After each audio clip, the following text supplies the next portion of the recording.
معزز سامعین گرامی قدر، آج آپ کے سامنے اسی اہل حدیث کانفرنس کے حوالے سے اور اہل حدیث کے مشن، منشور، پیغام اور منہج کے حوالے سے چند گزارشات کو آپ کے سامنے رکھوں گا جو آپ نے دلائل کی روشنی میں یاد بھی رکھنی ہے اور لوگوں تک اس کا ابلاغ بھی کرنا ہے۔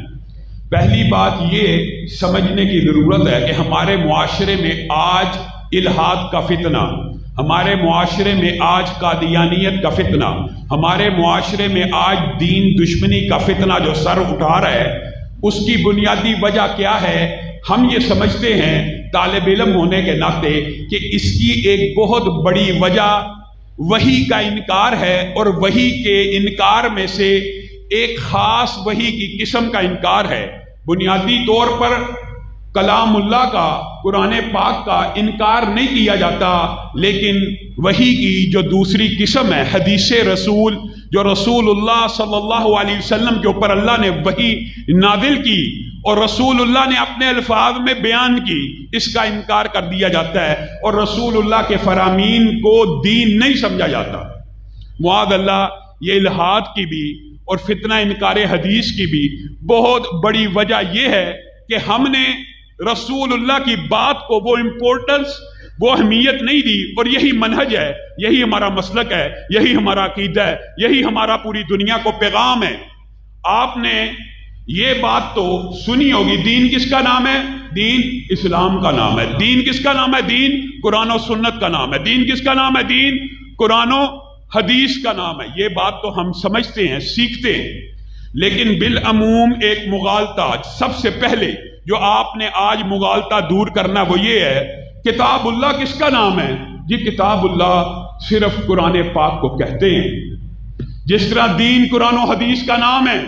آج یہ بات دلائل کی روشنی میں سمجھ لیجئے، کتاب اللہ، اللہ کی نازل کردہ وحی بھی قرآن اور حدیث کا نام ہے۔ کتاب اللہ سے کبھی مراد قرآن پاک بھی ہوتی ہے، اور کبھی مراد قرآن و حدیث کا مجموعہ بھی ہوتا ہے، اور کبھی مراد صرف حدیث بھی ہوتی ہے۔ اور یہ بات میں اپنی طرف سے نہیں کہہ رہا، آپ نے مثال یاد رکھنی ہے۔ ان عدت الشہور عند اللہ 12 شہرا فی کتاب اللہ، فی کتاب اللہ، یاد کریے، ان عدت الشہور عند اللہ 12 شہرا فی کتاب اللہ۔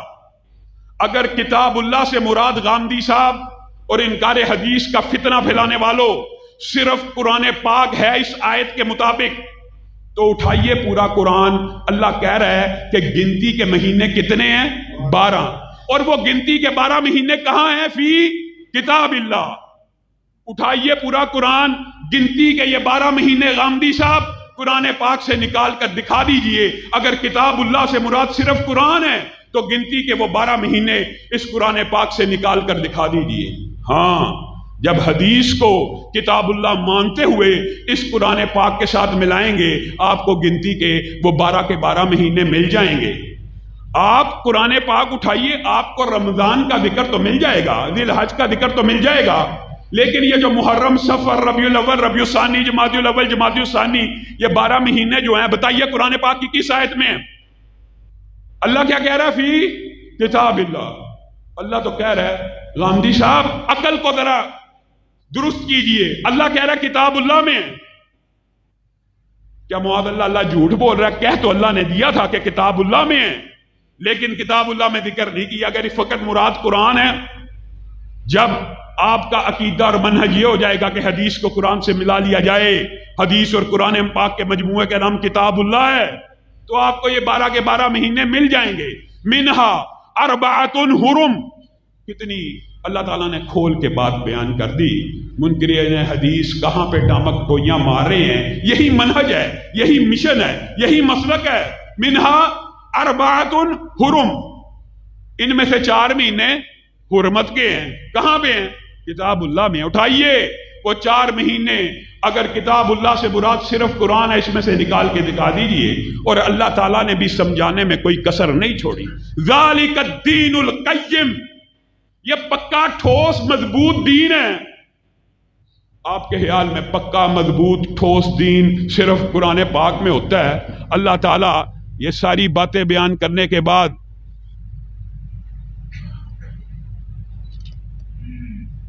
مائک چلا دیں.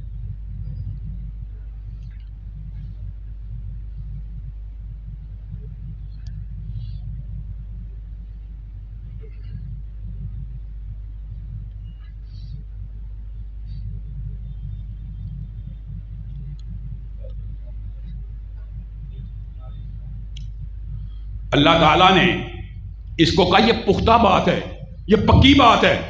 گاندھی صاحب یہ 12 مہینے کہاں ملیں گے؟ کسی بھی منکرین حدیث سے آپ یہ سوال کریں گے آگے سے، وہ کیا منہ بنا کے جواب دے گا؟ جی 12 مہینے کتاب اللہ میں قرآن پاک میں تو نہیں ملیں گے، لیکن کہاں ملیں گے؟ تاریخ میں مل جائیں گے. یہ کون سا مذہب ہے؟ یہ کون سا دین ہے جو تاریخ کے اوپر تو ایمان لایا اور حدیث کا انکار کر دیا؟ یہ کیا فلسفہ ہے؟ تاریخ تو تمہیں قبول ہے لیکن تمہیں حدیث قبول نہیں ہے. آئیے یہ تو قرآن پاک کی بات تھی، ایک واقعہ آپ نے حدیث کے مطابق بھی یاد کرنا. یہ تو قرآن پاک کی دلیل ہے، قیامت تو قائم ہو سکتی ہے. منکرین حدیث 12 مہینے قرآن پاک سے نکال نہیں سکتے، 4 حرمت کے مہینے قرآن پاک سے نہیں نکال سکتے. اور ذالک الدین القیم، یہ ٹھوس پختہ جو دین ہے جس کو اللہ کہہ رہا ہے یہ بیان ٹھوس پکا پختہ ہے، کوئی ڈھکی چپی بات نہیں ہے. قرآن پاک سے نہیں ملے گی، کہاں سے ملے گی؟ حدیث رسول سے مل جائے گی. اسی طرح رسول اللہ صلی اللہ علیہ وسلم کے پاس ایک قافلہ آیا اور اس نے رسول اللہ صلی اللہ علیہ وسلم کے پاس آ کے کیا کہا؟ اقضی بیننا بکتاب اللہ. کیا کہا؟ اقضی بیننا بکتاب اللہ. میرے بھائیو یہ مضمون بڑا اہم ہے، آپ ذرا توجہ سے سنیں. اقضی بیننا بکتاب اللہ. اے اللہ کے رسول ہمارے درمیان فیصلہ کیجئے. کہاں سے؟ کتاب اللہ سے. رسول اللہ صلی اللہ علیہ وسلم نے پہلے تو قسم اٹھائی، والذی نفسی بیدی. اب رسول اللہ کو قسم کھانے کی ضرورت ایسی نہیں تھی، لیکن میں کبھی دفعہ غور کرتا ہوں کہ کیوں قسم کھائی. شاید اللہ تعالیٰ نے اس لیے یہ قسم اٹھوائی کہ آج کے دور کے کچھ حالات اللہ کو تو معلوم ہی تھے کہ منکرین حدیث کا ایک گروہ ایسا آئے گا جو حدیث کے اوپر ایسا حملہ کرے گا، دین کی بنیادوں کو کھوکھلا کرے گا، پورے دین کا جنازہ نکال دے گا. اللہ کے رسول قسم کھا کے کہہ رہے ہیں والذی نفسی بیدی، اس ذات کی قسم جس کے ہاتھ میں محمد کی جان ہے، لَأَقْضِيَنَّ بَيْنَكُمَا بِكِتَابِ اللَّهِ. اور قسم بھی کھائی اور اس کے بعد کہا لَأَقْضِيَنَّ بَيْنَكُمَا. یہ جو طالب علم دین کے ہیں وہ جانتے ہیں اس ڈائی کے اندر جو تاکید کا جو وزن ہے، جو نون تاکید کے علاوہ اس ڈائی میں جو یقیناً قسم کے بعد بال یقین بات نہ بھی کرتے تو بات مکمل تھی، لیکن کہا لَأَقْضِيَنَّ بَيْنَكُمَا بِكِتَابِ اللَّهِ. میں قسم کھا کے کہتا ہوں میں تمہارے درمیان کتاب اللہ سے فیصلہ کروں گا. اور فیصلہ کیا کیا آپ نے یہ غور کرنا ہے. کیا فیصلہ کیا؟ انیس بیٹا جاؤ عورت سے پوچھ لو. اور مقدمہ یہ تھا، چونکہ مقدمہ ایک لمبا چوڑا باب ہے، ہمارے موضوع سے متعلق نہیں رکھتا، لیکن ضمنی طور پہ بتا دیتا. مقدمہ یہ آیا کہ ہمارے غلام نے اس شادی شدہ عورت کے ساتھ برائی کا ارتکاب کر دیا. رسول اللہ صلی اللہ علیہ وسلم نے بھیجا عورت اگر اقرار کرتی ہے تو اسے سنسار کر دیا جائے. یہ لڑکا غیر شادی شدہ ہے، اس کو 100 کوڑے لگائے جائیں اور 1 سال کے لیے جلا وطن کر دیا جائے. اب یہاں پہ آپ نے رکنا ہے اور سوچنا ہے. رسول اللہ نے فیصلہ جاری کیا کہاں سے؟ کتاب اللہ سے. اور اگر کتاب اللہ سے مراد قرآن پاک ہے، اس فیصلے کی 3 شقیں ہیں. نمبر 1 شق عورت کو سنسار کر دیا جائے. نمبر 2 شق مرد کو 100 کوڑے لگائے جائیں اور 1 سال کے لیے جلا وطن کر دیا جائے. اٹھائیے پورا قرآن پاک، آپ کو اس فیصلے کی 3 شقوں میں سے 1 شق تو قرآن پاک سے مل جائے گی، لیکن باقی 2 شقیں آپ کو کہاں سے ملے گی؟ حدیث رسول سے ملیں گی. اور اللہ کے رسول اسی بارے میں کہہ رہے ہیں میں قسم کھا کے کہتا ہوں میں تمہارے درمیان فیصلہ کروں گا. کہاں سے؟ کتاب اللہ سے. تو میرے بھائیوں کتاب اللہ بھی قرآن و حدیث کے مجموعے کا نام ہے. آسمان سے جو وحی اتری اللہ کے الفاظ میں اسے ہم نے قرآن پاک کہا وَأَنزَلْنَا إِلَيْكَ الذِّكْرَ لِتُبَيِّنَ لِلنَّاسِ مَا نُزِّلَ إِلَيْهِمْ. اللہ کہہ رہا ہے اور دوسری قسم ہم نے آپ کے اوپر وحی کو نازل کیا تاکہ آپ لوگوں کو کھول کھول کر تشریح کر کے بیان کر کے بیان کر دے اچھی طرح۔ وہی کس کے اوپر نازل ہوئی؟ رسول اللہ کے اوپر۔ اور میرے بھائیوں، ابو جحیفہ حضرت علی کے پاس آئے۔ یہ ابو جحیفہ کی روایت آپ سب نے سنی ہوگی شاید۔ صحابہ کا عقیدہ کیا تھا کتاب اللہ کے بارے میں؟ کیا صحابہ بھی منکرین حدیث کے مطابق دین صرف قرآن سمجھتے تھے؟ شریعت صرف قرآن سمجھتے تھے؟ کتاب اللہ صرف قرآن کو سمجھتے تھے؟ آ کے حضرت علی سے مخاطب ہوا، حل عندکم شیء من الوحی ما لیس فی القرآن۔ سوال دیکھیں کتنا عجیب ہے اور جواب اس سے بھی عجیب ہے۔ اے علی، کیا آپ کے پاس اس قرآن پاک کے علاوہ بھی وحی کا کوئی نسخہ موجود ہے؟ اب اگر حضرت علی کا عقیدہ یہ ہوتا جو آج کے منکر حدیث کا یا صحابہ کا یہ عقیدہ ہوتا، وہ کہتے کیا بات کرتا ہے ابو جحیفہ، کیا قرآن کے علاوہ بھی کوئی شے وحی ہو سکتی ہے؟ حضرت علی نے یہ نہیں کہا نعم، جی ہاں، میرے پاس قرآن پاک کے علاوہ بھی وحی کا ایک نسخہ موجود ہے، اور اس میں وہی کچھ ہے جو رسول اللہ بولتے تھے، میں علی لکھ لیتا تھا۔ بتائیے کہاں گیا وہ سارا فلسفہ، کہاں گیا وہ سارا عقیدہ؟ یعنی رسول اللہ کا کلام اور یہ منکرین حدیث کا اشکال آج نوجوانوں کے اوپر، ہم یونیورسٹیوں میں جاتے ہیں سیمینارز میں، بنیادی بات لوگوں کو گمراہ کر دیا گیا اس حوالے سے۔ وہ کہتے ہیں حدیث محفوظ نہیں۔ حدیث اگر محفوظ نہیں تو بتائیے دین کیسے محفوظ ہو سکتا ہے؟ آپ کو ایک عام فہم بات کر کے اپنی بات کو آگے بڑھاؤں گا۔ ایمانداری سے بتلائیے اس کلام پاک میں جو طالب علم وہ تو جانتے ہیں اللہ تعالیٰ نے رسول اللہ کو کتنی مرتبہ مخاطب کیا یا کتنی مرتبہ نمونہ کیا ہے؟ آپ حیران رہ جائیں گے کہ بالواسطہ یا بلا واسطہ طور کے اوپر مفہوماً رسول اللہ کی پیروی، رسول اللہ کی اتباع، رسول اللہ کی سنت پہ چلنے کا حکم اس قرآن پاک میں 700 سے زائد مقامات پہ موجود ہے، بالواسطہ یا بلا واسطہ۔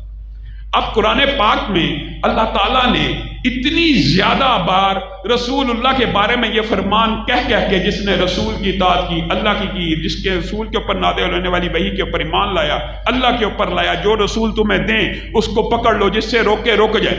پھر انتہا کر دی، کیا کہا؟ لقد کان لکم فی رسول اللہ اسوہ، تمہارے لیے رسول اللہ کی پوری زندگی نمونہ ہے۔ بتائیے ایمانداری سے، رسول اللہ کی پوری زندگی نمونہ ہے کہ تھوڑی سی زندگی؟ 1 گھنٹے کی زندگی نمونہ کہ 24 گھنٹے کی زندگی؟ آپ اور میں کسی دردی کے پاس جائیں، مثالاً جٹ کی بات کرتا ہوں، اس کو کہیں میرا سوٹ سی لو، کس کے مطابق؟ نمونے کے مطابق، سیمپل کے مطابق۔ وہ کہے گا ٹھیک ہے، پھر کہیں اللہ 700 مرتبہ جس نبی کو نمونہ بنا کے آپ کو کہہ رہا ہے اس کی پیروی کرو، 700 مرتبہ اللہ نے بندہ مومن کے اوپر اس سے بھی زیادہ کال کی ہے۔ آپ دردی کو 20 مرتبہ کال کر کے دیکھ لیجئے، آزما لیجئے، آج سیمپل کے مطابق سوٹ سی دو۔ 10ویں مرتبہ آپ اس کو کال کریں گے نا، وہ کہیں گے یار تو عجیب بے وقوف بندہ ہے، تو مجھے سیمپل دیتا نہیں جس کے مطابق سینا ہے، اور بار بار کہی جاتا ہے سیمپل کے مطابق سی دو۔ معاذ اللہ تعالیٰ نے نمونہ اور سیمپل تو رسول کی زندگی کو بنایا، مجھے اور آپ کو حکم تو یہ دیا کہ رسول کی پیروی کرو، ان کے مطابق صبح گزارو، دوپہر گزارو، شام گزارو، رات گزارو، ازواجی تعلقات گزارو، سیاست، ریاست، معاشرت، معاملات ان کے مطابق گزارو۔ اور منکرین حدیث کہتے ہیں جی وہ نمونہ ہی محفوظ نہیں، زندگی رسول اللہ کا نمونہ ہے لیکن نمونہ محفوظ نہیں ہے۔ تو اللہ ہمیں کیسے کہہ سکتا ہے؟ بڑی عام فہم بات ہے، کیسے کہہ سکتا ہے رسول اللہ کے مطابق نماز پڑھو؟ یہ سیف ہی نہیں۔ نمونہ اور سیمپل اگر اللہ نے محفوظ ہی نہیں کیا تو اللہ تعالیٰ مجھے اور آپ کو کس چیز کا حکم دے رہے ہیں؟ میرے بھائیوں، کتاب اللہ سے مراد بھی قرآن و حدیث کے مجموعے کا نام ہے۔ امی عائشہ کی سہیلیوں کے کام آتی ہیں۔ امی عائشہ کی ایک سہیلی تھی بریرہ، آپ نے سنا ہوگا، لونڈی تھی، غلام تھی۔ امی عائشہ نے کہا جاؤ اپنے مالکوں سے مکاتبت کر لو، لکھت پڑھت کر لو، وہ تمہیں آزاد کریں۔ بریرہ امی عائشہ کے پاس آئیں اور آ کے کہنے لگی مکاتبت تو وہ کرتے ہیں لیکن کہتے ہیں ولا کی نسبت ہماری طرف رہے گی۔ یہ بھی ایک لمبا چوڑا فقہی باب ہے لیکن آسان کر کے آپ کو بتاتا ہوں۔ اس بات کا مفہوم یہ ہے کہ بریرہ تو پیسے لے آ امی عائشہ سے، ہم تجھے آزاد کر دیں گے، لیکن بالفرض تو فوت ہو گئی تو تیری وراثت دوبارہ ہماری طرف آئے گی۔ آنی کس کی طرف چاہیے؟ امی عائشہ کی طرف، جس نے پیسے دے کے آزاد کرایا۔ ولا کی نسبت تو، وراثت تو پھر اگر ملنی ہوگی تو اسی کو ملے گی، یہاں تو مفت آزاد کیا ہو، پھر ولا کی نسبت تو وارثوں کی طرف جو آزاد کرتے ہیں جا سکتی ہے، لیکن جو پیسے لے کے آزاد کر رہے ہیں، اور پیسے بھی کس کے ہیں؟ امی عائشہ کے، اور آزاد بھی امی عائشہ کے پیسوں کے عوض کر رہے ہیں، اور لکھوانا یہ چاہتے ہیں کہ بریرہ اگر فوت ہو جائیں تو اس کی وراثت دوبارہ ہماری طرف آ جائے گی۔ امی عائشہ نے رسول اللہ کو جا کے شکایت لگا دی کہ یہ لوگ آزاد تو کرتے ہیں لیکن ولا کی نسبت ہماری طرف کرنے کی بجائے، یعنی میں ماں عائشہ کی طرف کرنے کی بجائے اپنی طرف رکھتے ہیں۔ تو رسول اللہ کا ایک اخلاقی انداز تھا، یہ بھی رسول اللہ کی سنت کا اور سیرت کا ایک عظیم باب ہے۔ رسول اللہ کو جب کسی کی غلطی پتہ چلتی تھی تو براہ راست اس کو مخاطب ہو کے کی بجائے کیا کہتے تھے؟ ما بالو اقوام، لوگوں کو کیا ہو گیا، نام نہیں تھے لیتے، عزت نفس مجروح نہ ہو۔ ما بالو اقوام یشترطون شروطا ما لیست فی کتاب اللہ، لوگوں کو کیا ہو گیا، ایسی شرطیں باندھتے ہیں جو کتاب اللہ میں موجود نہیں ہے۔ کل شرط ما لیس فی کتاب اللہ فہو باطل، ہر وہ شرط جو کتاب اللہ میں موجود نہیں ہے وہ باطل ہے۔ اور والشرط فی کتاب اللہ، میرے بھائیو اس حدیث کے لفظ کے اوپر غور کریں، اور کتاب اللہ میں جو شرط ہے وہ یہ ہے انما الولاء لمن اعتق، ولا کی نسبت اس کی طرف ہوگی جو آزاد کرے گا۔ اب پورے منکرین حدیث قرآن پاک سے یہ آیت نکال کر دکھا دیں جو رسول اللہ نے کہا، کیا کہا؟ انما الولاء لمن اعتق۔ کہاں پہ کتاب اللہ میں شرط یہ درج ہے کہ ولا کی نسبت کس کی طرف ہوگی؟ آزاد کرنے والے کی طرف۔ قرآن پاک کی یہ کون سی آیت ہے، یہ کون سی صورت میں موجود ہے؟ اس کا مطلب ہے خود رسول اللہ بھی، خود صحابہ بھی آپ کو اور مجھے یہ عقیدہ سمجھا کے گئے جیسے دین قرآن و سنت کا نام ہے، جیسے شریعت قرآن و سنت کا نام ہے، اسی طرح کتاب اللہ بھی قرآن و سنت کا نام ہے۔ اور میرے بھائیوں یہ مغالطہ بھی اس دور میں بھی جو آج کل غامدی صاحب اور منکرین حدیث آپ کے دماغ میں ڈالتے ہیں نا، کیا رسول اللہ کی ایک زندگی بشری تھی، ایک زندگی معاذ اللہ نبی اور رسول کی تھی، اور ایک زندگی بشر کی تھی۔ یہ دنیا کا سب سے بڑا جھوٹ ہے میرے بھائیوں۔ اللہ رب العزت نے کلام حمید میں رسول اللہ کے لفظ کو کیا کہا ہے، رسول اللہ کے کلام کو کیا کہا ہے؟ وما ينطق عن الهوى ان هو الا وحی یوحی، رسول اللہ اپنی مرضی سے نہیں بولتے، جب بھی بولتے ہیں کس کے حکم سے بولتے ہیں؟ اللہ کے حکم سے بولتے ہیں۔ اچھا اللہ کے حکم سے بولتے ہیں، پھر بھی اشکال پیدا ہو گیا۔ اشکال کا پیدا ہونا چمبے کی بات نہیں ہے، لیکن اشکال کا رفع نہ ہونا یہ دکھ اور تکلیف کی بات ہے۔ عبداللہ بن عمر بن العاص، آپ کو لوگ کہنے لگے، آج کل کے شاید کچھ دماغ وہاں پہ بھی ہوں، کہنے لگے رسول اللہ ہی بشر، رسول اللہ انسان ہے، یتکلم فی الغضب والرضا، رسول اللہ کبھی غصے میں بولتے ہیں اور کبھی خوشی میں بولتے ہیں۔ اور یار عبداللہ تو ہر چیز ہی لکھ لیتا ہے، نہ لکھا کر، چھوڑ دے۔ عبداللہ کے دل کو یہ بات وقتی طور پہ اپیل کی اور آپ نے لکھنا چھوڑ دیا، اور رسول اللہ کے پاس اس مقدمے کو لے کے گئے۔ اے اللہ کے رسول اللہ نے بھی پوچھا، بعض روایات میں رسول اللہ نے خود پوچھا، عبداللہ لکھتا نہیں آپ؟ میں دیکھتا ہوں پہلے جو لفظ میں زبان سے نکالتا تھا تو لکھ لیتا تھا۔ اور وہ کہاں گئے فلسفی جو کہتے ہیں 250 سال بعد حدیثیں لکھی گئی؟ رسول اللہ کی اپنی زندگی کے اندر عبداللہ بن عمر بن العاص حدیثیں لکھ بھی رہے ہیں، صحابہ حدیثیں لکھ بھی رہے ہیں، اور اشکال پیدا کرنے والوں نے یہی اشکال، یہ اشکال آج کا نہیں ہے، 1400 سال پرانا ہے، کہ ایک بشری زندگی ہے، ایک نبوی زندگی ہے، کچھ خوشی سے بولتے ہیں، کچھ غصے سے بولتے ہیں، جو چیز چاہے لکھتا رہتا ہے۔ اللہ کے رسول لوگوں نے مجھے یہ وسوسہ ڈال دی ہے، اور انہوں نے یہ مقدمہ میرے سامنے رکھا، کبھی آپ خوش ہوتے ہیں، کبھی آپ غصے میں ہوتے ہیں، میں ہر چیز لکھ لیتا ہوں، تو میں لکھنے سے رک گیا ہوں۔ رسول اللہ کی پیشانی کے اوپر بل پڑ گئے، کہا اکتب فوالذی نفسی بیدی، اے عبداللہ بن عمر لکھا کر اس ذات کی قسم جس کے ہاتھ میں محمد صلی اللہ علیہ وسلم کی جان ہے، ما یخرج منہ الا حق، اس زبان سے حق کے علاوہ کچھ نہیں نکلتا۔ میں اور آپ کس کھیت کی مولی ہیں؟ رسول اللہ صلی اللہ علیہ وسلم ایک مرتبہ حج کے فضائل بیان کر رہے ہیں، اور سوال کا پیدا ہونا اچنبھا نہیں ہے، سوال کریں گے تو علم ملے گا۔ ایک صحابی کے ذہن میں یہ سوال آ گیا، رسول اللہ حج کی اتنی فضائل بیان کرتے ہیں، جو حج کرے گا آج ایسا ہو جائے گا جیسے ماں کے بطن سے پیدا ہوا۔ اے اللہ کے رسول، افی کلی آمن یا رسول اللہ، کیا یہ حج جس کے آپ اتنے فضائل بیان کر رہے ہیں، کیا مدہ مومن مسلم کے اوپر ہر سال فرض ہے؟ رسول اللہ خاموش رہے، اوائڈ کیا، ادھر ادھر چہرہ کر لیا۔ اس نے پھر سوال کیا، رسول اللہ نے پھر جواب نہ دیا، پھر سوال کیا، پھر جواب نہ دیا، مشغول ہو گئے۔ اور جب مشغولیت اور واقعہ کچھ دیر پرانا ہو گیا تو کہا اس کو بلاؤ جو میرے سے سوال کرتا تھا۔ صحابی کو بلایا گیا، وہ آپ کی بارگاہ میں آیا تو رسول اللہ نے جو جملہ کہا، میرے بھائیوں یہی اہل حدیث کی دعوت ہے، یہی اہل حدیث کا مسلک ہے، یہی اہل حدیث کا منہج ہے۔ آئیے اس بات کے اوپر اتفاق کر لیتے ہیں۔ رسول اللہ صلی اللہ علیہ وسلم نے کہا، تو میرے سے سوال پوچھتا تھا کیا ہر سال حج فرض ہے؟ اللہ کی قسم، لو قلت نعم، اگر اس زبان سے جی ہاں نکل جاتا، صرف 3 حرف نعم کے نکل جاتے تو پوری امت کے اوپر ہر سال فرض ہو جاتا۔ دین صرف اس بات کا نام ہے جو رسول اللہ کی زبان سے ادا ہوا۔ میں اور آپ کہاں ہیں؟ آپ اور میں اس حدیث کی موجودگی میں علامہ صاحب کی بات مان لو، پیر صاحب کی مان لو، فقیہ صاحب کی مان لو، مولوی صاحب کی مان لو، مفتی صاحب کی مان لو، ہمارے امام کی مان لو، ہمارے محدث کی مان لو، کیسے مانی جا سکتی ہے؟ ایک واقعے کے اوپر غور کریں، شاید کسی کا سینہ کھل جائے اور اللہ کرے کسی کو اس بات سے ہدایت نصیب ہو جائے۔ یہ احادیث اور وحی کی قسمیں ہوتی اس لیے ہیں تاکہ لوگ ہدایت پکڑے۔ حضرت عمر تورات کی کتاب لے کر، تورات کس نے نازل کی پہلے بتائیے؟ اللہ نے۔ اللہ کا کلام تھا، بیچ میں تحریف تو موجود تھی، لیکن کلام کس کا ہے؟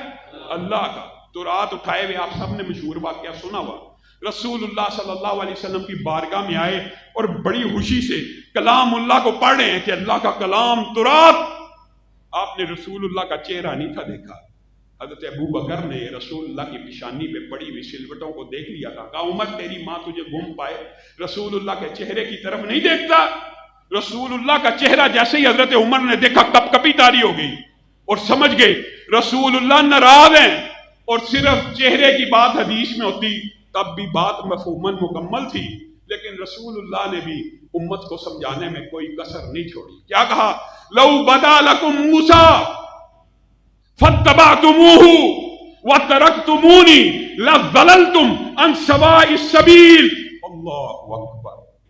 نبی کریم صلی اللہ علیہ وسلم نے کہا یہ تورات اللہ کی کتاب تھی، اللہ کی کتاب تھی، اللہ ہی کی طرف سے نازل ہوئی تھی، لیکن جب میں محمد صلی اللہ علیہ وسلم آ گیا، میری حدیث آ گئی، لو بدا لکم موسیٰ، اگر موسیٰ بھی اب زندہ ہو کے آ جائیں، فاتبعتموہ، تم کہتے ہو اماموں کے پیچھے چلیں، اگر موسیٰ بھی زندہ ہو کے آ جائیں، اے عمر تم ان کی پیروی کرنا شروع کر دو اور مجھے چھوڑ دو، میری حدیث کو نہ مانو، لضللتم عن سواء السبیل، تم سیدھے راستے سے ہٹ جاؤ گے۔ حدیث کے مقابلے میں تورات، حدیث کے مقابلے میں حضرت موسیٰ بھی آ جائیں، ان کی بات رسول اللہ کی بات کے سامنے نہیں چل سکتی، بلکہ کیا کہا؟ لو کان موسیٰ حیا وادرک نبوتی لاتبعنی، موسیٰ زندہ ہو کے بھی آ جائیں، زندہ ہو کے بھی آ جائیں تو میری نبوت کو بھی پالے تو ان کو بھی میرا امتی بنے بغیر چارہ نہیں ہے۔ اور یہ بات صرف رسول اللہ صلی اللہ علیہ وسلم نے نہیں کی، اللہ نے بھی کی، لَتُؤْمِنُنَّ بِهِ، اللہ نے بھی کہہ دیا کہ ایک انبیاء کا اکٹھ تھا، میں نے ان کو کہہ دیا تھا جب کالی کملی والا آ جائے، جب تاجدار ختم نبوت آ جائے، پھر تم نے اپنی نبوتوں کو نہیں چلانا، کیا ماننا ہے؟ اس کی حدیث کو ماننا۔ ہم اور آپ اس مسلک کو، اس منہج کو کتنا ہلکا جانتے ہیں۔ اللہ کا شکر کیا کریں، اللہ رب العزت نے آپ کو یہ عقیدہ دیا، یہ منہج دیا، لیکن اس کا کچھ تقاضا ہے، اس کا آگے ابلاغ کرنا ہے۔ اور حیران کن بات ہے، ایک میں سن رہا تھا منکرین حدیث کی بھی 3600 اب قسمیں آ گئی ہیں، ہر ایک کا اپنا فلسفہ ہے. کہتے ہیں سارے حکم جتنے بھی اللہ کو حکم دینا مقصود تھے عجیب و غریب ٹی وی کے اوپر بیٹھ کے وہ اللہ نے قرآن پاک میں نازل کر دی، اور جتنی نواہی تھی وہ اللہ نے قرآن پاک میں نازل کر دی. اس بات کی طرف بھی میں آتا ہوں تاکہ بات اچھی طرح کھل جائے، لیکن اس سے قبل اس کا دباچے میں ایک واقعہ آپ کے سامنے رکھنا چاہتا ہوں. ما قطعتم من لینۃ او ترکتموها قائمۃ علی اصولها فبإذن اللہ. آپ نے یہ آیت بھی یاد رکھنی ہے ہمیشہ کے لیے، تاکہ منکرین حدیث کے اشکالات کا جواب آپ قرآن سے دیا کریں. آپ کو پتہ نا یہودیوں نے فتنہ کیا، رسول اللہ سے غداری کی، تو ایک دن رسول اللہ بھی تنگ آ گئے اور رسول اللہ نے کہا جاؤ یہودیوں کے یہ جو رہائشیں ہیں نا ان کے سامنے کی یہ جھاڑیاں کاٹ دو اور یہ درخت چھوڑ دو. حکم کس نے دیا؟ میرے ساتھ بولیے، حکم کس نے دیا؟ رسول اللہ نے. کن کو دیا؟ صحابہ کو.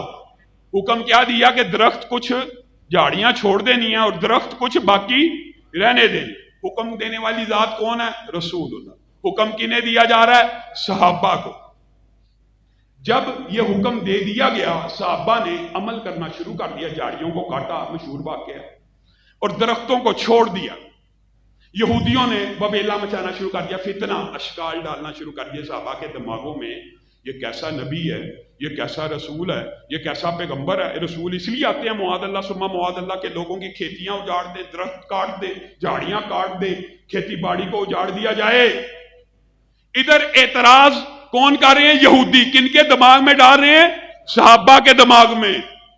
صحابہ کون ہے؟ جن کو حکم دینے والی ذات کون سی تھی؟ محمد الرسول اللہ صلی اللہ علیہ وسلم. یہ حکم کس نے دیا تھا کہ کاٹ دو اور چھوڑ دو؟ کس نے دیا تھا؟ رسول اللہ صلی اللہ علیہ وسلم. جب یہودیوں نے اشکال ڈالنا شروع کیا تو اللہ تعالیٰ نے بھی دیکھ لیے کیسے منہج اہل حدیث کو بیان کیا. اللہ نے کہا ما قطعتم من لینۃ او ترکتموها قائمۃ علی اصولها فبإذن اللہ.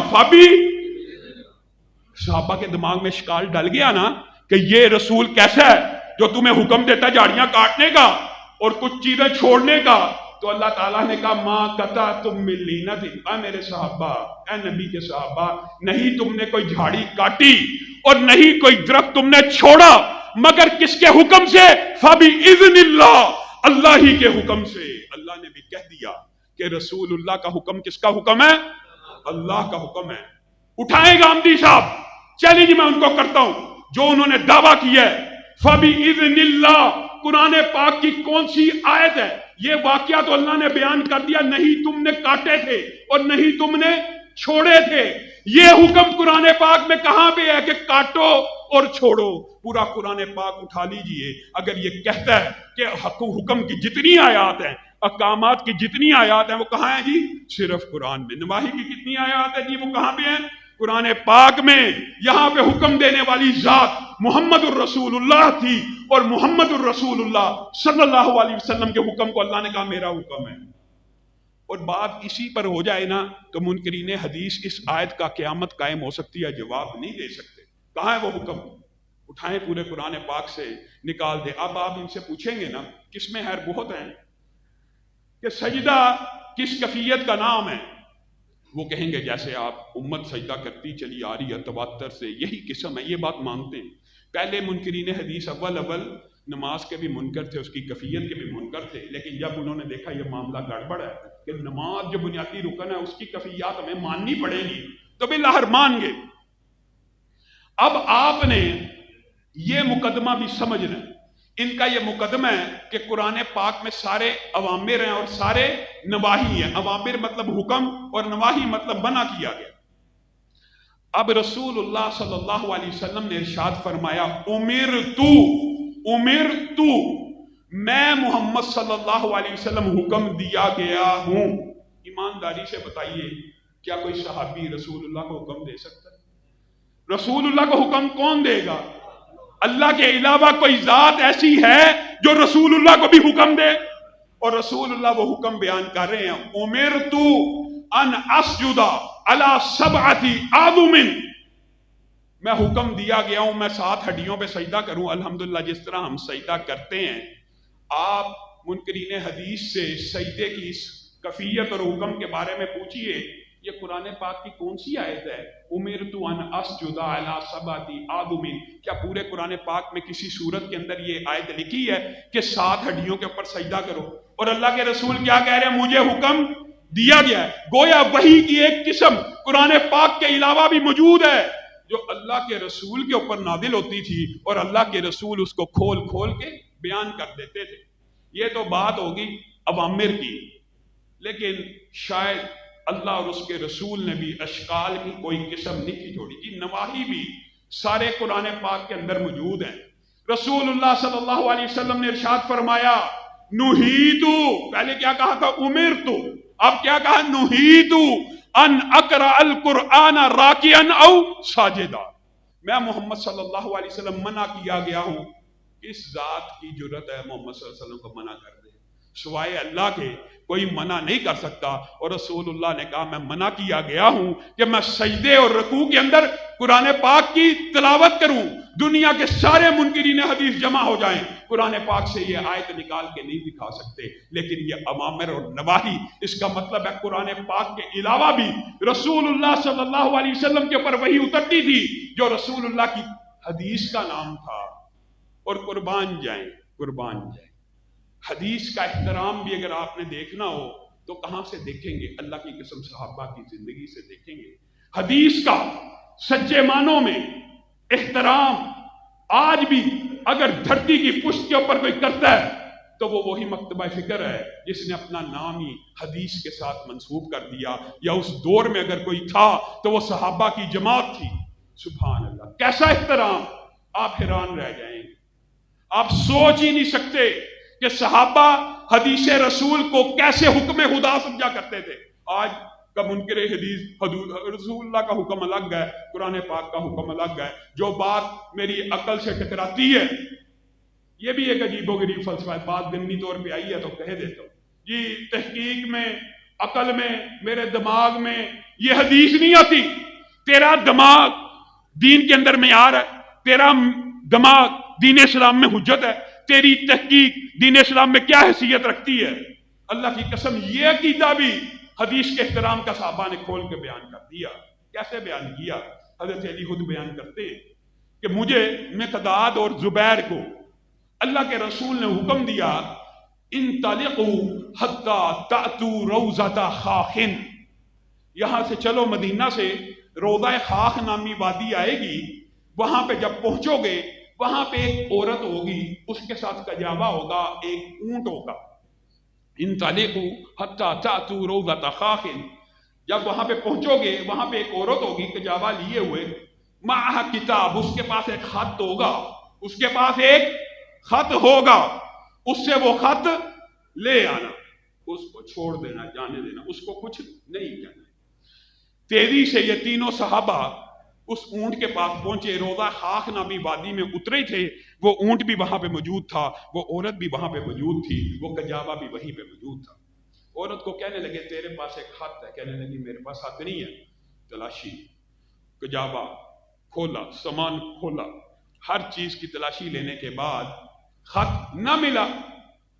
اگر کسی عام بادشاہ کے بھیجے ہوئے ہر کارے ہوتے تو کیا کرتے؟ واپس آ جاتے اور آگے کہتے بادشاہ سلامت، آپ کو جو اطلاع ملی تھی وہ غلط ہے، اس کے پاس لیٹر نہیں ہے.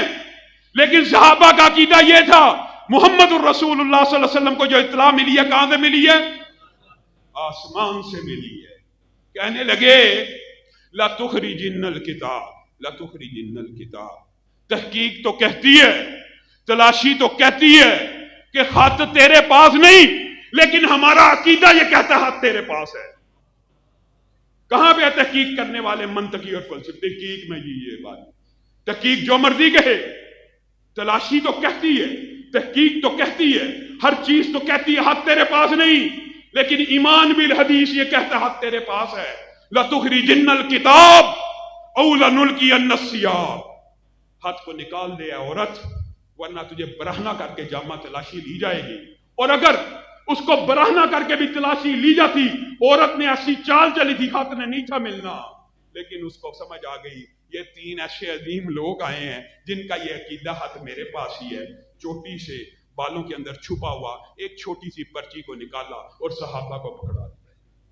آپ اور میں حدیث سننے کے بعد ہمارا ایمان یہ ہوتا ہے. ایک صحابی رسول اللہ خطبہ دے رہے ہیں، ایسے جیسے خطبہ ہو رہا ہوتا ہے، ایک صحابی درمیان میں کھڑا ہوا. رسول اللہ نے مسجد کے آداب کی وجہ سے کہا بیٹھ جاؤ. اب رسول اللہ نے کہا کس کو تھا؟ یہاں پہ بیٹھ جاؤ. ایک صحابی باہر ہے، یہاں پہ ابھی مسجد کے پائیدان ہوتے ہیں اور مسجد میں آنے کی ایک دہلیز بنی ہوتی ہے، اس کے کان سے رسول اللہ کا یہ جملہ ٹکرایا بیٹھ جاؤ. وہ وہیں پہ بیٹھ گئے. جمعہ ختم ہوا، رسول اللہ مسکرانا شروع ہو گئے کہ میں نے آپ کو نہیں تھا کہا بیٹھ جاؤ، میں نے تو اپنے سامنے والے کو کہا تھا. اس صحابی کا جو عقیدہ وہی ہمارا منہج ہے، وہی ہمارا مشن ہے، وہی ہمارا مسلک ہے کہ زبان حال سے کہہ رہے ہیں اے اللہ کے رسول آپ کی آواز آئی بیٹھ جاؤ، میں کھڑا رہتا میرا ایمان ضائع ہو جاتا. بتائیے آپ نے اور میں نے دین کس چیز کا نام رکھا ہوا؟ رسول اللہ کی سینکڑوں حدیثیں بھی سن لی جائیں، پڑھ لی جائیں. رسول اللہ صلی اللہ علیہ وسلم نے ایک مرتبہ نماز میں جوتے کو اتارا، سارے صحابہ نے پیچھے سے اتارا. رسول اللہ نے کہا میرے پاس تو جبریل آئے تھے کہ جوتی کے نیچے کو عادت ہے، آپ نے کیوں اتارے؟ کہا آپ نے اتار دیے. مفہوم یہ ہے زبان حال سے ہم پہنی رکھتے تو ایمان ضائع ہو جاتا. ایک صحابی ایسے ہے رسول اللہ کے قدم با قدم پیچھے چل رہے ہیں، اچانک رک گئے. رسول اللہ نے مڑ کے دیکھا چلتا کیوں نہیں؟ اے اللہ کے رسول ایک گڑھا آیا تھا. سبحان اللہ، ایک گڑھا آیا تھا، میں دیکھنا بھول گیا کہ آپ نے اس کو عبور کرتے ہوئے دایاں پاؤں پہلے رکھا تھا کہ بایاں پاؤں پہلے رکھا. ہم کہاں پہ ہیں؟ قبلتین. اللہ تعالیٰ جتنے بیٹھے ہیں سب کو مسجد النبی کی زیارت نصیب فرمائے، وہاں نماز پڑھنے کی توفیق دے. مسجد قبلتین جو مدینہ گئے ہیں جانتے ہیں، قبلتین 2 قبلوں والی مسجد کیوں کہا گیا؟ وہاں پہ نماز ہو رہی ہے، ایک صحابی نے آ کے کہا میں رسول اللہ کے پیچھے نماز پڑھ کے آیا ہوں اور رسول اللہ نے قبلہ روح ہو کے نماز کو ادا کی ہے. یہ سارے کے سارے صحابہ آج کل کے ہم جیسے کمزور لوگ ہوتے تو نماز کو توڑتے، دوبارہ صفحے سیدھی کرتے. یہ صحابہ حالت رکوع میں اطلاع ملی، رسول اللہ نے قبلہ بدل گئے، منہ خبر واحد ہے. ایک بندے نے آ کے اطلاع دیا لیکن سکھا ہے، آ کے اطلاع دے رہا ہے کہ رسول اللہ نے خانہ کعبہ کی طرف منہ کر لیا ہے. سارے کے سارے صحابہ حالت رکوع کے اندر بغیر نماز توڑے قبلہ روح ہو گئے. اور اگر پوچھا جائے زبان حال سے یہ جواب دے رہے ہیں کہ اللہ کے رسول کا عمل مل گیا تھا کہ رسول اللہ نے قبلے کی طرف منہ کر لیا ہے، رکوع سے سر اٹھا کر اگر قبلہ روح ہوتے تو ایمان ضائع چلا جاتا. میرے بھائیوں، صحابہ کا ایمان بالحدیث کیسا ہے آپ نے اور میں نے صحیح معنوں میں سمجھا نہیں، اور ہم نے بھی قدر نہیں کی. اللہ تعالیٰ نے آپ کے اور میرے اوپر یہ جو سچا ستھرا صاف عقیدہ کی ہے، اللہ کی یہ بہت بڑی رحمت ہے.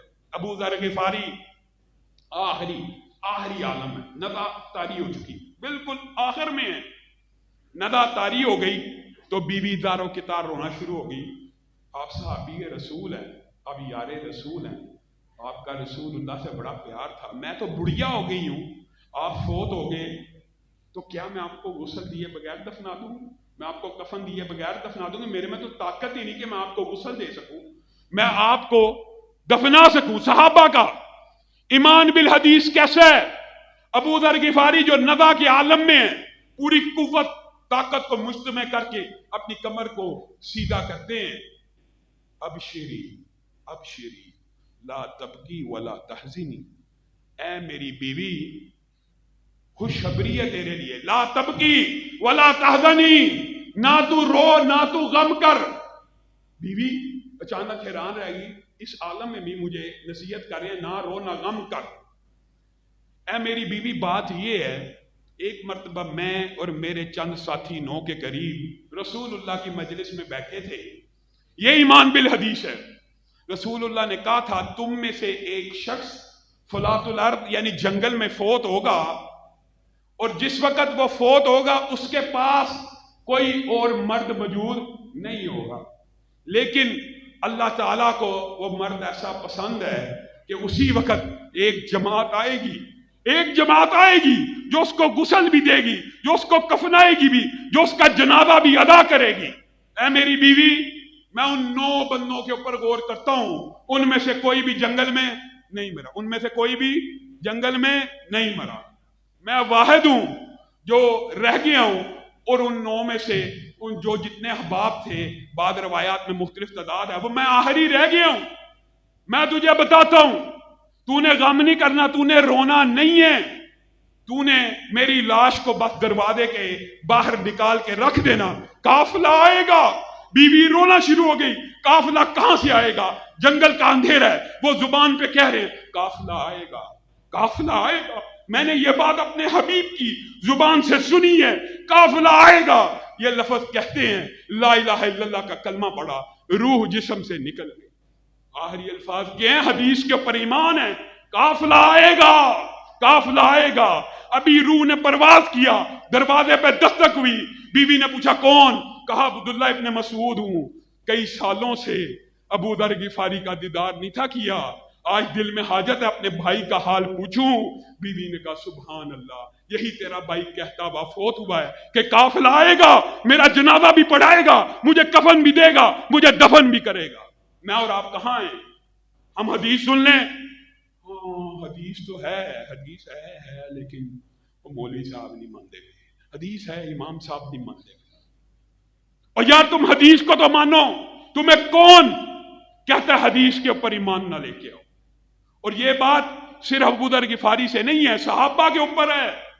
سیدنا عثمان بن طلحہ، بتائیے بنو طلحہ کی عظمت کے اوپر بندہ قربان جائے۔ سیدنا عثمان بن طلحہ آپ کو پتہ کون تھے؟ بات آئیے مختصر، تو ان کا بھی ایمان بالحدیث، اور ان کے ساتھ جو حدیث کے اوپر ایک بہت بڑی حجیت کی دلیل ہے وہ بھی آپ کے سامنے رکھوں گا۔ وہ یہ ہے، عثمان بن طلحہ کو فتح مکہ کے موقع کے اوپر رسول اللہ صلی اللہ علیہ وسلم نے طلب کیا، تو عثمان بن طلحہ وہ تو اسلام قبول کر چکے تھے، آپ کو پتا ہوگا فتح مکہ کے موقع کے اوپر، لیکن ان کی والدہ نے ابھی اسلام کو قبول نہیں تھا کیا۔ چابیاں رسول، یہ ایک لمبا چوڑا باب ہے، پہلے رسول اللہ صلی اللہ علیہ وسلم نے حضرت عثمان بن طلحہ کے گھر حضرت عمر کو بھیجا تھا، یہ بات آئی ہے ضمنی طور پہ تو یہ بھی سن لیں۔ تو پہلے بلال کو بھیجا، دیگر صحابہ کو بھیجا، تو عثمان بن طلحہ کی ماں ان کو آنے نہیں تھی دیتی، خبردار رسول اللہ کو چابیاں نہ دینا خانہ کعبہ کی۔ تو حضرت امیر عمر رضی اللہ جب گئے نا عثمان، تو ان کی والدہ نے آواز سنی حضرت عمر کی، کہا اس کو چابیاں دے دو، روب دبدبا تھا۔ خیر وہ چابیاں لے کے آ گئے، رسول اللہ صلی اللہ علیہ وسلم نے خانہ کعبہ میں جو عبادت کرنی تھی کی، نماز پڑھنے کے بعد باہر آئے تو کہا کہاں ہے عثمان بن طلحہ، کہاں ہے عثمان بن طلحہ؟ تو صحابہ نے کہا وہ تو روتے ہوئے گھر کو چلے گئے ہیں، چابیاں دے گئے ہیں لیکن روتے ہوئے گھر کو چلے گئے ہیں۔ کہا اس کو بلاؤ، اس کو بلایا گیا، کہا عثمان خوش نہیں مجھے چابیاں دے کے؟ میں نے سنا روتا ہوا گھر کو چلا گیا۔ کہا نہیں نہیں اللہ کے رسول، اللہ کی قسم اس لیے نہیں روتا، روتا آپ کی اس حدیث کو یاد کر کے ہوں، اس بات کو یاد کر کے ہوں۔ کاش، اور میرے بھائیوں اللہ نہ کرے میرے اور آپ کے اوپر قیامت والے دن ایسا لمحہ ہے کہ ہم یہ کہ کاش ہم نے رسول اللہ کی حدیث کو مانا ہوتا۔ عثمان بن طلحہ کہتے ہیں مجھے آپ کی وہ بات یاد آ گئی جس وقت آپ مکہ میں تھے، آپ ایک دن آئے تھے اور آپ نے کہا تھا عثمان چند منٹ کے لیے مجھے یہ چابی دے دے، میں خانہ کعبہ کے اندر نماز کو ادا کرنا چاہتا ہوں۔ تو میں نے آپ کو کہا تھا میں نے تجھے چابی نہیں دینی، تو اس وقت آپ نے ایک جملہ کہا تھا، میں اس جملے کو یاد کر کر کے روتا ہوں۔ آپ نے کہا تھا عثمان ایک دن آئے گا یہ چابیاں میرے ہاتھ میں ہوں گی اور میں محمد صلی اللہ علیہ وسلم جس کو چاہوں گا دے دوں گا۔ کہا کاش اس وقت ایمان لے آیا ہوتا، آج میں اپنی آنکھوں سے دیکھ رہا ہوں، اپنے ہاتھ سے آپ کو چابیاں پکڑا رہا ہوں، اور حدیث کی حجیت یہاں تک مکمل نہیں ہے، بات اگلی ہے، وہ بھی سمجھنے کی ضرورت ہے۔ کہا عثمان سن، پہلے تجھے چابیاں دی تھی کسی اور نے، پہلے تجھے چابیاں دی تھی قریش مکہ نے، تجھ سے چھین لی گئی۔ خذوہا خالدتن تالدتن لا ینزعها منکا الا کافر او ظالم۔ اب چابیاں دینے والا کون ہے؟ میں محمد صلی اللہ علیہ وسلم۔ اے عثمان پکڑ ان چابیوں کو، کب تک کے لیے؟ خالدتن خالدتن، یہ چابیاں ہمیشہ آپ کے گھر میں رہیں گی، آپ کی نسل میں رہیں گی، آپ کے بچوں میں رہیں گی، یہاں تک کہ ایک حکمران ظالم آئے گا جو حقیقت میں کافر ہوگا، وہ آپ کی اولاد سے یہ چابیاں چھین لے گا۔ 1400 برس گزر گئے، 1450 برس گزر گئے، آج بھی چابیاں بادشاہ سعودیہ کا بھی ہو، اسی وقت کا حاکم بھی ہو، اگر خانہ کعبہ کا دروازہ کھولنا ہو تو کس کو بلایا جاتا ہے؟ عثمان بن طلحہ کے بیٹے کو۔ خالدتن خالدتن، اب یہ چابیاں تیرے پاس ہمیشہ کے لیے رہیں گی، یہاں تک کہ کافر اور ظالم تجھ سے چھین لے گا۔ 1400 برس گزر گئے ہیں، کسی کو جرت نہیں ہوئی، کرامتی آئے، گندی حکومتیں آئیں، ظالموں کی آئیں، کسی کو جرت نہیں ہوئی عثمان بن طلحہ کے خاندان سے وہ چابیاں لے لے۔